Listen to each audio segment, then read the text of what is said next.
Hello, Rebecca. Hello, good afternoon. Yeah, good afternoon. How are you?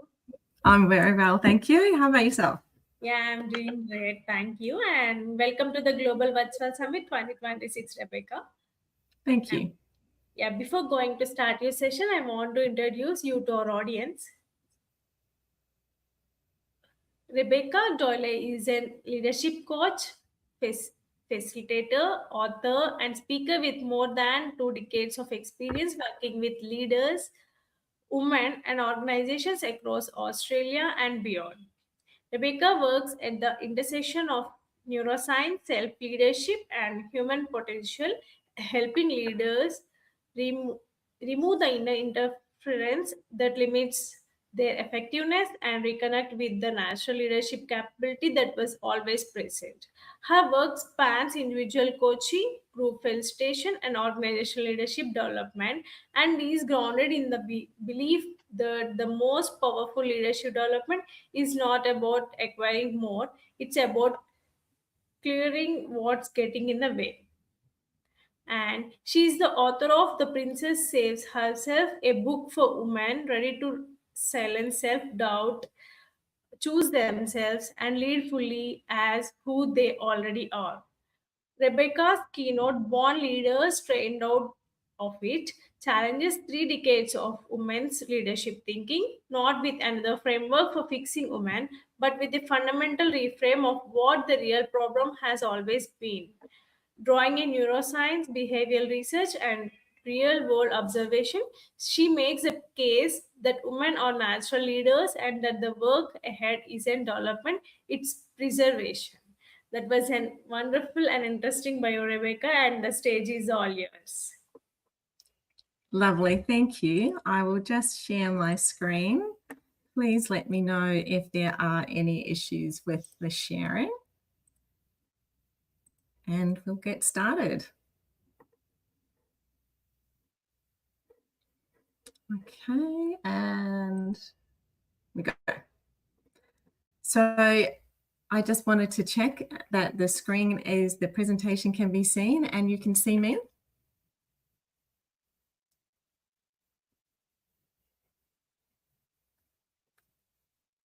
I can't hear back from you. Was that a yes? I'm kind of hoping so.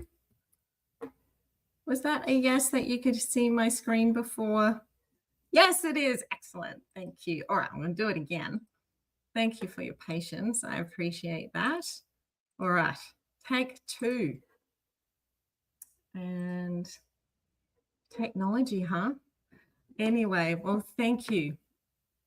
I want to start with some of my best teachers have been the ones that have been coming up behind me, the ones watching me, the ones that I'm responsible for, whether I know it or not. And because of that, I'd like to start with two numbers. The first number is 90. 90% of women in senior positions have played sport, more than half at collegiate level, and multiple studies land in the same place. The woman at the top of the table almost certainly played sport. Second number. The second number is 2. So by the age of 14, girls are dropping out of sport at twice the rate of boys, which is more than a million girls, 43% of girls who once called themselves sporty, you might be one of them, I certainly was, are gone after primary school. And it's not because they've lost interest. The research is unambiguous. It says that 59% of the girls who left still liked competitive sport.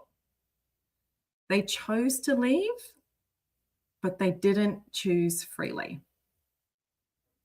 You see, they left because belonging suddenly cost too much.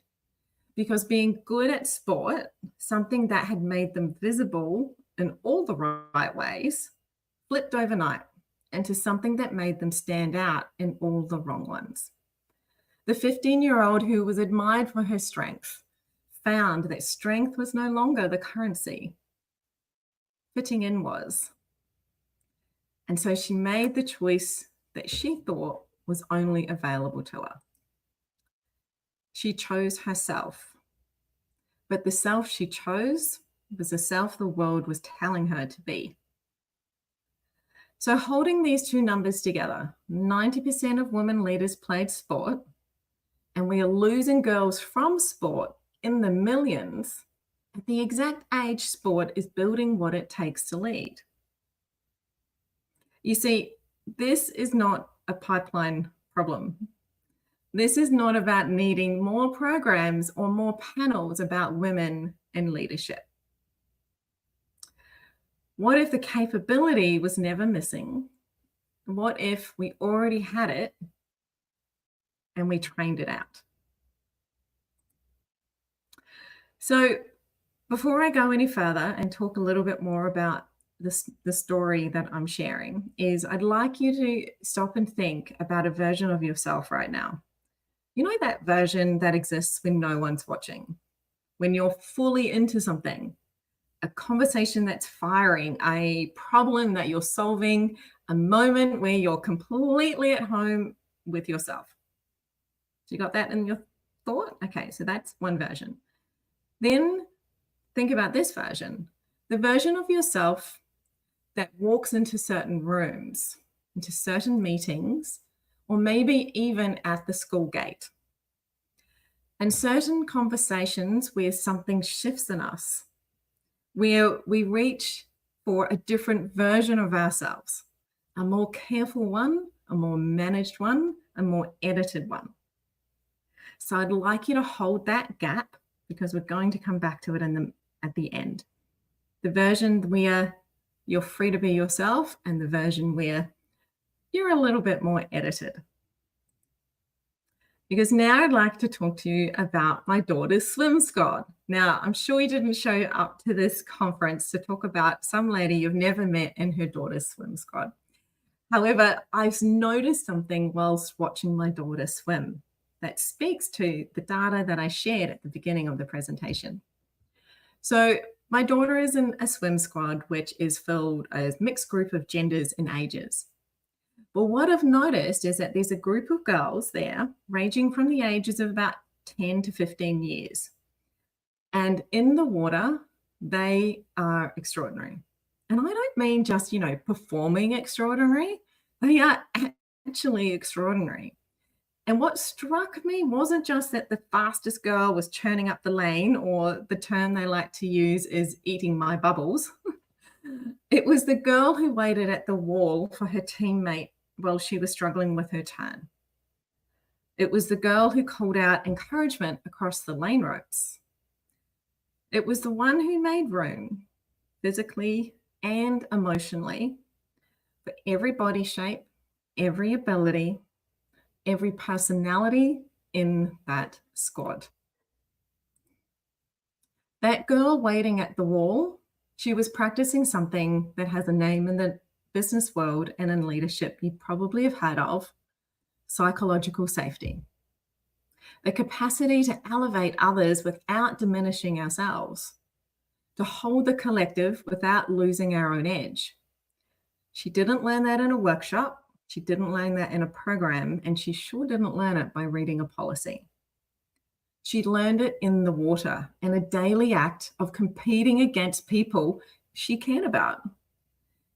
They are fearless and they are generous. They are completely at home in themselves and in each other. And then the session ends and they get out of the pool. What I noticed the next morning while my daughter was getting ready for school, and this could have been any one of those girls that was in the image, in the picture, is that I watched my daughter put on a different uniform. And I don't mean just the clothes. I mean something else. Something how she held herself. You see, her eyes were checking the mirror a beat too long. The girl who had led the lane the afternoon before, killing it, was now considering very carefully how she'd be received. And I stood there and I felt something I wasn't expecting. Recognition. Because I know that uniform. I have worn it. When I ran my first workshop when I was 9 years old, I gathered my girlfriends around in our lounge room and I taught them, if they were willing or not, how to do gymnastics and how to do dancing, because that was my thing. So even back then, back when I was 9, I knew that teaching was my thing. But the road to doing that professionally was anything but straight. I took roles that looked good on paper but didn't light me up. I had ideas and I started moving forward. But the moment things got uncertain, the moment that it didn't unfold as I'd pictured, I'd quietly pull back.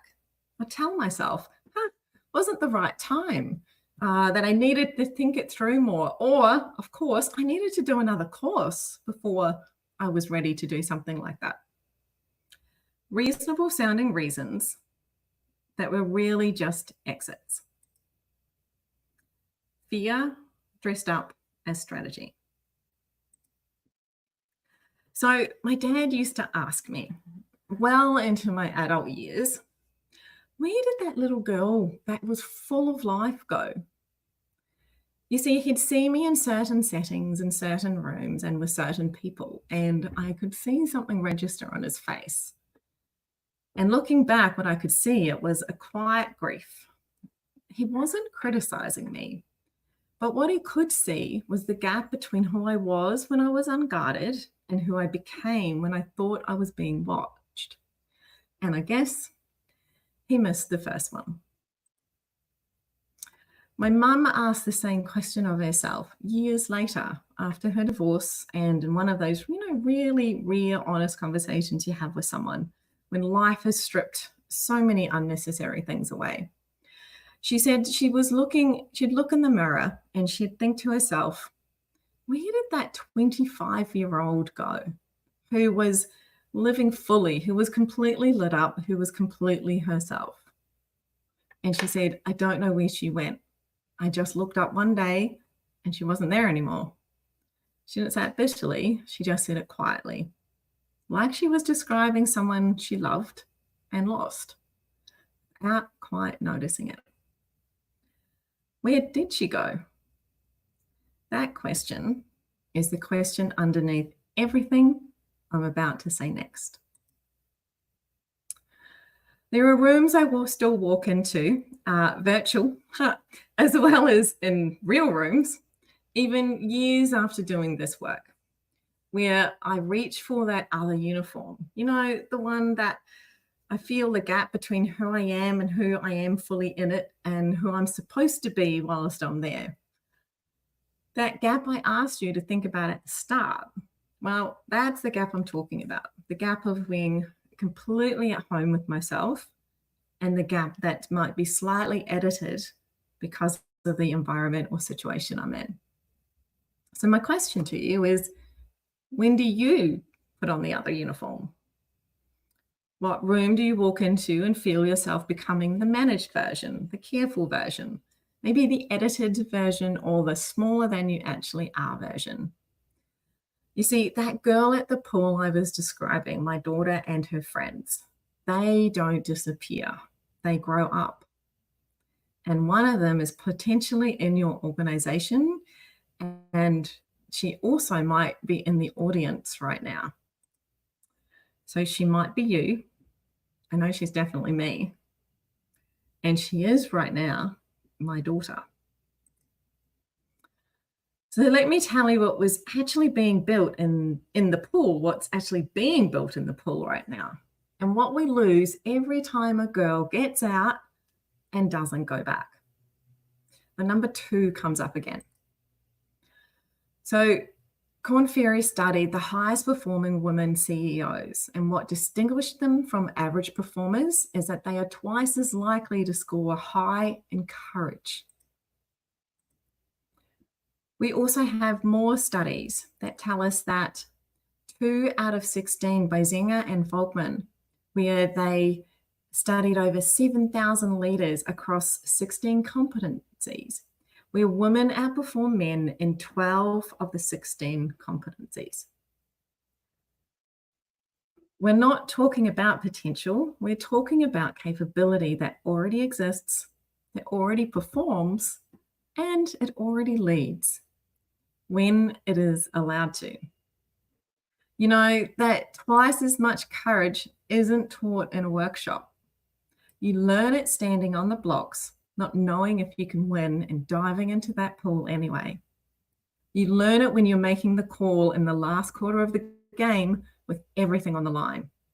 You learn it when you're pirouetting, you're doing any sort of creative art as well as sport, but you're doing it by practicing it over and over in an environment that requires it of you.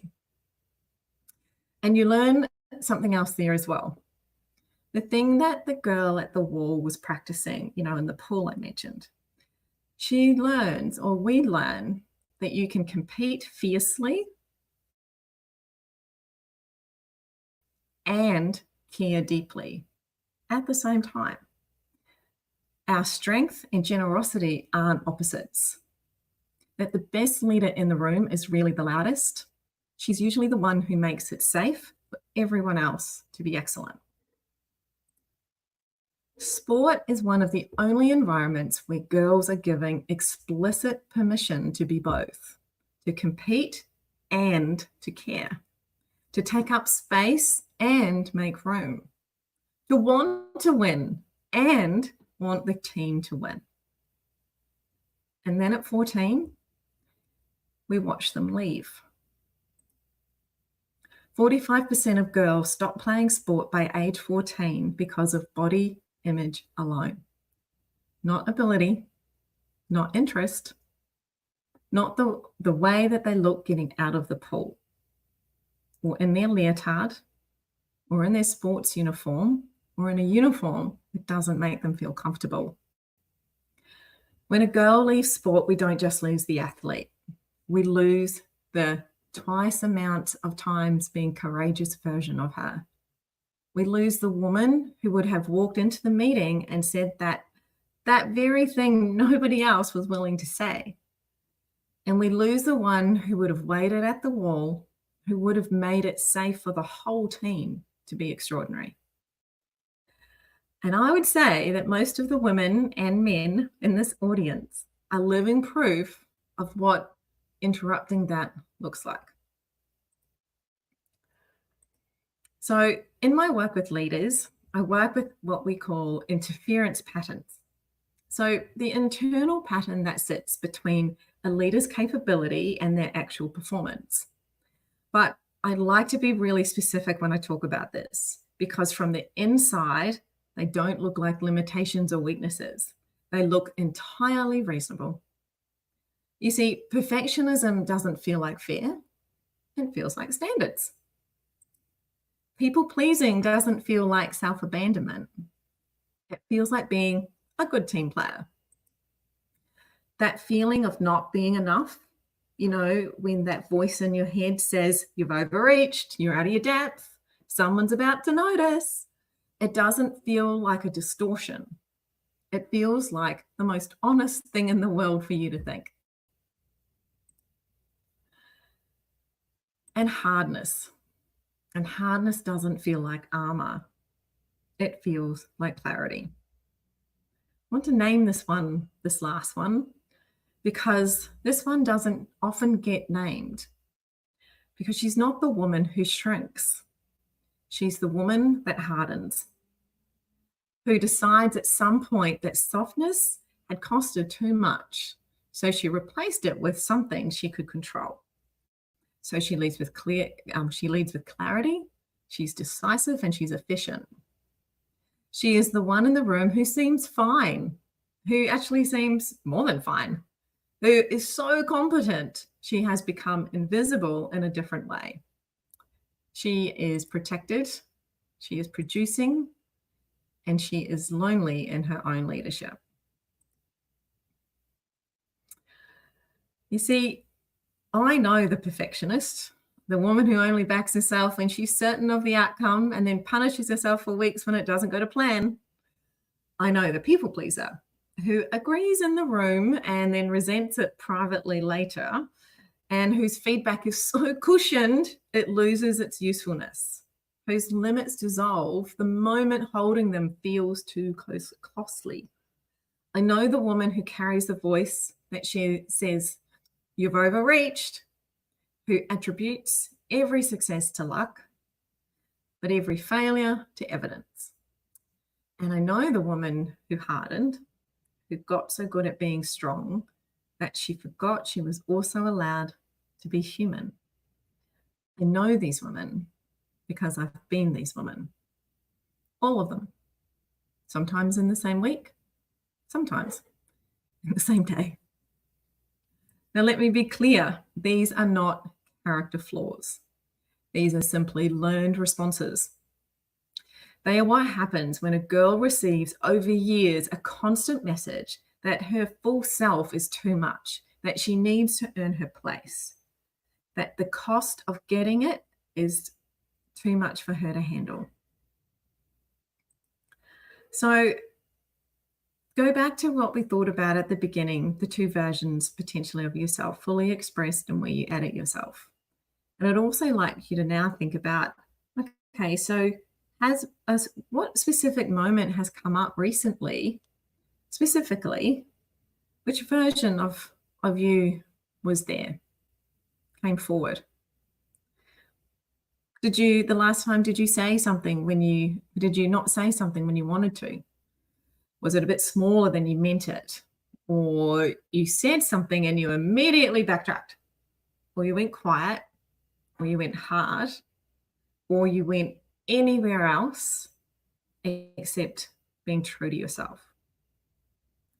You see, this isn't a confidence or a capability problem that can be fixed with a program or a policy. This is a pattern installed a long time ago, running right now underneath the conscious awareness, shaping the decisions we make and the space we allow ourselves to take up. We don't have a women's leadership problem. We have a preservation problem. The question is not how do we develop more women leaders? The question is, what are we doing to stop training the ones we already have? So, as I mentioned before, interference patterns can be in the way of our capability and our performance, but these can be interrupted. What is learned can be unlearned, but only if we're willing to see them clearly first.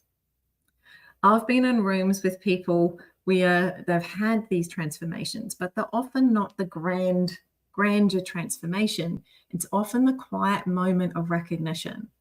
Recently, a woman in a workshop said to me, "I've been calling that professionalism for the last 20 years. It's only just dawned on me that I was wearing a uniform." Another leader said she realized that the distance she put between herself and her team wasn't efficiency, it was self-protection. And another woman who said she would often talk in a meeting and stop mid-sentence, look around to make sure that everyone's on board before she kept talking. Interrupting these interference patterns is where it starts. And these aren't extraordinary moments. They are simply moments that is available to everyone at every time. We just simply need to be willing to see them clearly so that we can interrupt them. The winding road I mentioned before that I took, the years I spent in roles that didn't fit, backing away from things that I didn't, that I wanted to do, but got too uncertain. I don't regret any of it.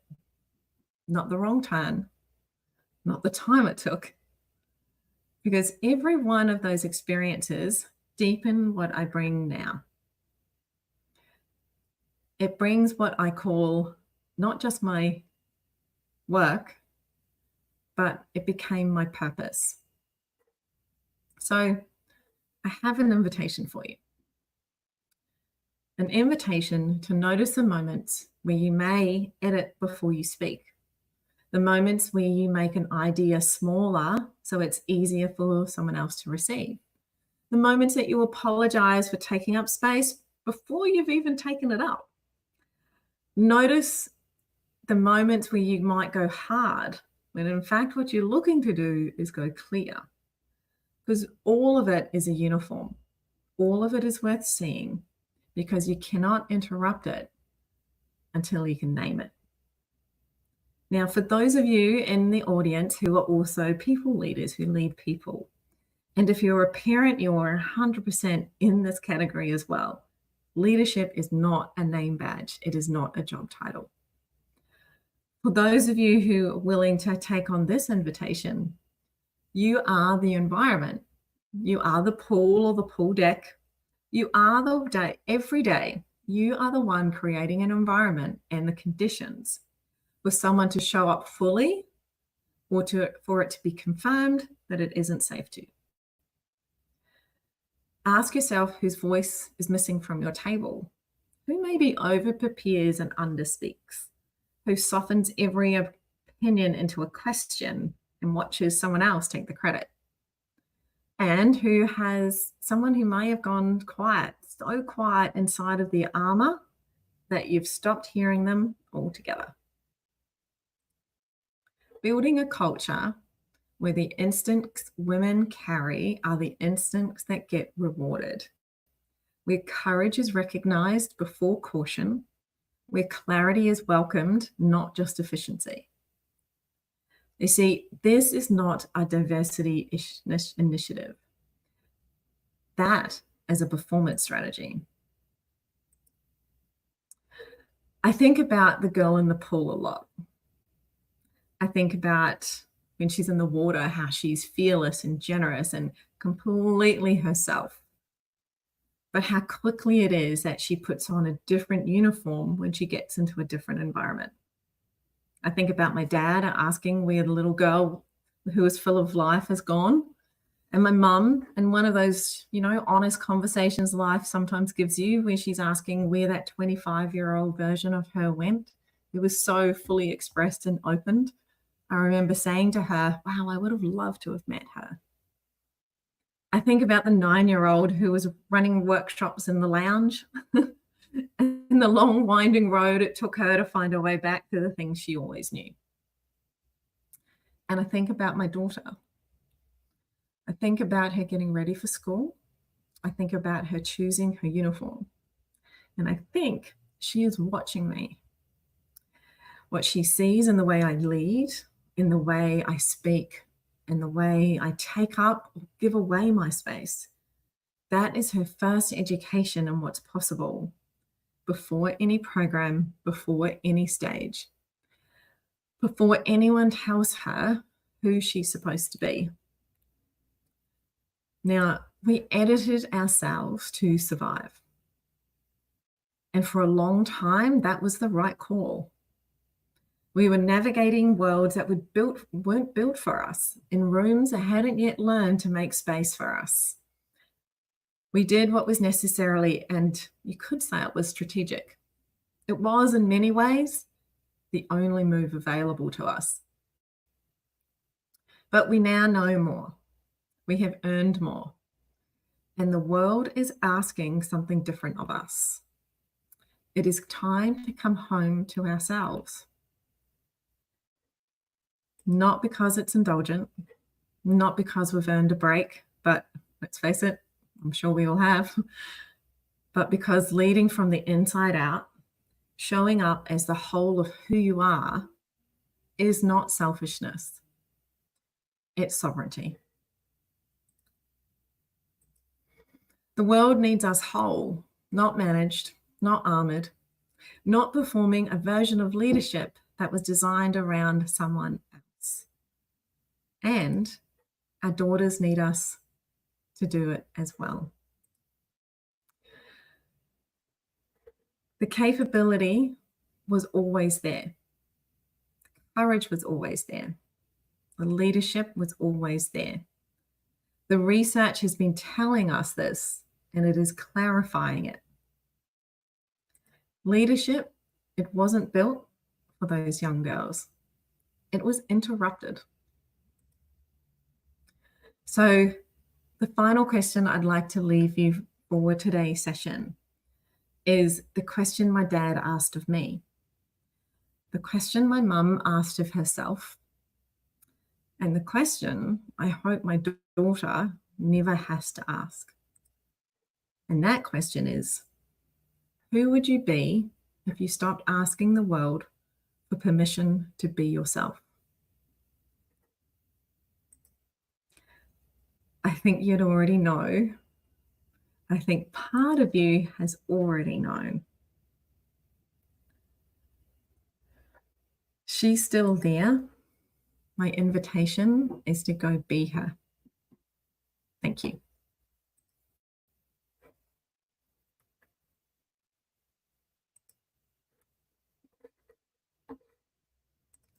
Now, here we go, latest messages. So I've now stopped sharing. Thank you, thank you. I'm just looking at all your messages that I didn't see as I was doing my presentation. Now I'm assuming that I have the ability to answer these questions. Is that correct? I'm just going to do it. What am I doing asking for permission in my own session? Oh my. All right, let's go. So Isabella, you've said, how can organizations better protect women's natural leadership strengths? Oh, beautiful.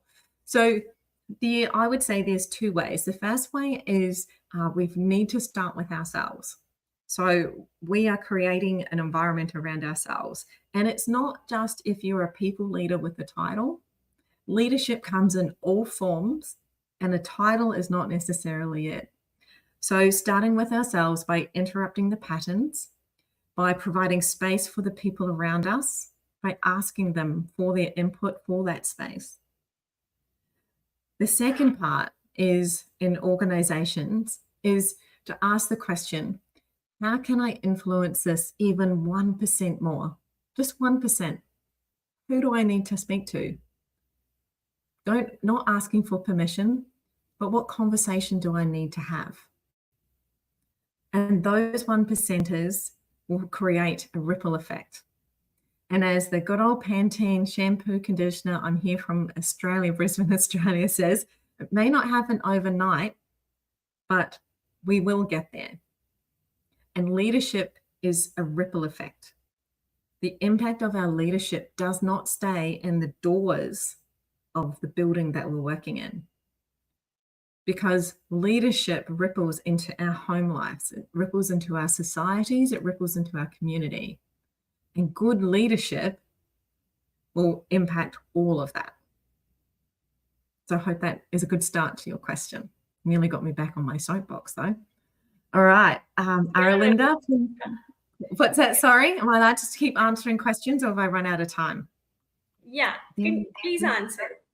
Okay, great. So there I go asking for permission again. I need to read my own book again. Okay, so Aralinda, which interferent patterns is most common amongst women leaders? Oh yeah, now we're getting into some juicy stuff.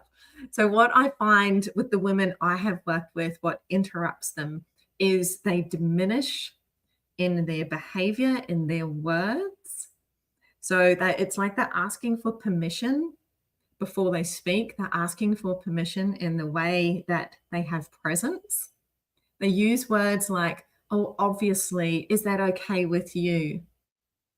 So it's all of these small acts, either verbally or in your body language, that's asking for permission to be there. We need to interrupt that. Need to interrupt that is, I am here. I am here, and here is what I have to say, or here is what I have to do. So I find that is usually the first one. In saying that, small book plug, but I wrote a book of the 15 patterns I've recognized, and from the feedback I've been getting from various women from across the globe, it's really interesting how so many people have said, oh, yeah, oh, that chapter is the one that nearly made me cry because it felt something. So I haven't noticed a commonality in people reading the book, but I have noticed a commonality when I've had people in the room. and because of how they speak and how they present themselves. When they walk into a room, where do they sit? Do they sit where they can be seen and be noticed, or do they sit before permission is given? They are small actions, but they speak loudly. And that's the place where I would start to intervene these patterns. Next one we have is, how does the Inhibit framework help women overcome self-doubt and perfection? Oh my goodness, someone's been reading up on some of my work. I'm a little bit impressed. Actually, I'm a little bit humbled. So the Inhibit framework, we're going on to the Inhibit framework. So the Inhibit framework is designed to approach leadership in 3 different pillars. And so it's a little bit of a bigger conversation than what we're talking about, just self-doubt and perfectionism. But what it will do is, if self-doubt and perfectionism are your Achilles heel, are your patterns, what it will do is provide you with the tools and resources to interrupt it, so that you do inhabit yourself. So you choose yourself. So there's a number of ways that we do that within different mentoring cycles and programs that I do. But the intention of the framework is, for irrelevant of the interference pattern that you have, or consciously or unconsciously, the work itself will allow you to inhabit yourself.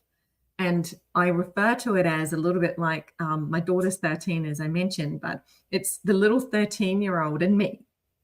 Now, she's in the she's in the passenger seat or the back seat, and she's there to make sure that I'm okay, looking out for me. And I never tell her off anymore. I never tell her off like I used to. I now simply say, thank you, I love you, but I got this now. Because I'm in the driver's seat. Because when we choose and accept and love, it removes any power. So when we choose, accept, and love, removes power from us. So then we can choose how we inhibit ourselves and how we inhibit any space that we come into. I think that's all my questions. I haven't missed anyone. Yeah. No, I don't think so. Excellent. Wonderful. Thank you. The conversation was just so informative about leadership and everything. Thank you so much for answering every question in the chat. You're welcome. Thanks for your time. Welcome. Thank you for having me, and great to have you all on this session as well. Yeah, thank you. Bye Bye-bye. for now.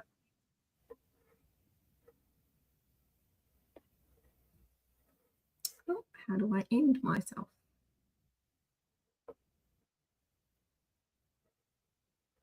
Do I want to end myself? Maybe I just want to keep saying hi. Nope. Are you going to end me for me? I think so.